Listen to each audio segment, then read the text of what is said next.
श्लोक का वर्णन है। सघोषो धृतराष्ट्रस्य हृदयानि विदार्य नभस् पृथ्वीं चैव तुमलो व्यनुनादयन्।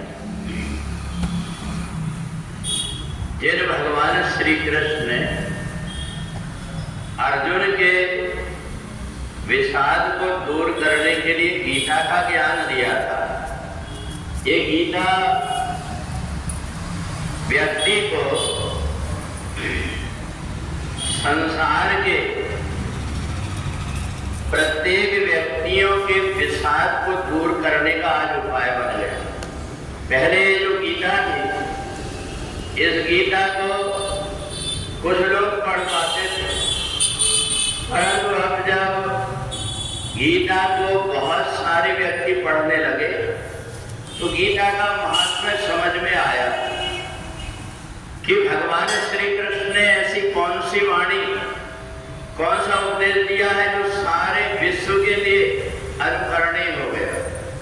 हम संसार की जितनी भी प्रकार की वस्तुएं देखते हैं, वो सब प्रकार की वस्तुएं नाशवान हैं, परंतु भगवान श्री कृष्ण की जो वाणी हजारों वर्ष पहले उन्होंने महाभारत के युद्ध में दिया, वो आज भी गूंज रही है, जन जन के मानस में भी गूंज रही है और आकाश में भी गूंज रही है।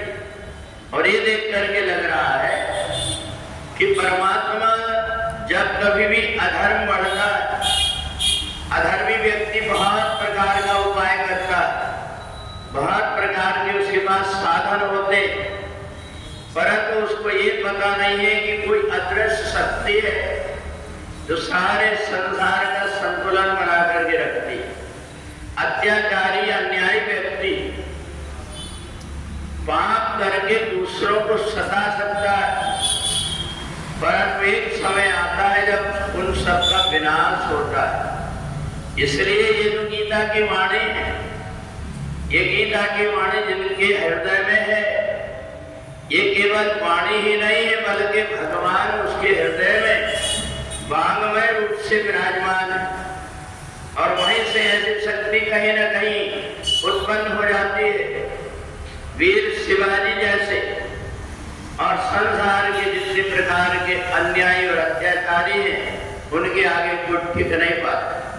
तो इसलिए हमारे द्वारा जो गीता का हम पाठ करते हैं, ये गीता की वाणी हमारे हृदय में जाकर के अनेक जन्मों के जो संचित कर्म है, जिनके कारण व्यक्ति अज्ञान में भटकता, उनको दूर करने का एक उपाय दिया जला करके, प्रकाश करके हम थोड़ी जगह में उजाला कर सकते हैं। पर भगवान श्री कृष्ण की गीता अगर किसी व्यक्ति को सुना दी जाए, अगर उस गीता का ज्ञान व्यक्तियों में अगर प्रचारित हो जाए, सबको ये पता लग जाए कि महापुरुष ने ये जो कुछ भी वाणी कहा है भविष्य को देख करके कहा है। इसलिए जब गीता के ज्ञान से प्रत्येक व्यक्ति जुड़ जाता है तो उसे आत्मा का भी बोध हो जाता है कि मैं कौन हूं, और जो घटनाएं घटती वो भी पता लग जाता है कि इन घटनाओं के पीछे कोई ना कोई प्रकार की अदृश्य शक्ति है। और जब कभी इसकी पूर्ण आहुति आती है, समय आता है, अपने आप इस विनाश को प्राप्त हो जाते हैं। इसलिए संसार में वे व्यक्ति जो अपनी सत्ता चलाना चाहते हैं, उन्हें समझ लेना चाहिए कि परम सत्ता है जिसके आगे किसी की नहीं चलती। इसलिए व्यक्ति अपने बल से, अपनी ताकत के बल से, अपने जन बल से भले अत्याचार पाप थोड़े समय के लिए करता है, परंतु उसका अंत बुरा होता है। इस ढंग से भगवान श्री कृष्ण ने जब अर्जुन कुछ समझ में नहीं पा रहा था, पूरा उसका मन हृदय दुखी था, उस समय भगवान ने इसी गीता का संचार किया था। उन्हीं भगवान श्री कृष्ण का फिर से प्राकट्य हुआ। हर बार भगवान प्रकट होकर के कहते मैं कहीं गया नहीं हूँ, मेरी वाणी भी है और मैं भी हूँ।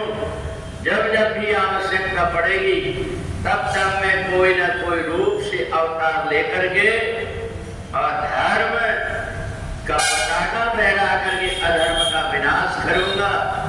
इसलिए हमें गीता पर विश्वास रख करके गीता की वाणी अपने हृदय में आत्मसात करें तो हमारे जीवन के सब प्रकार के विषाद मिट जाते। गुरु वृंदावन में हरे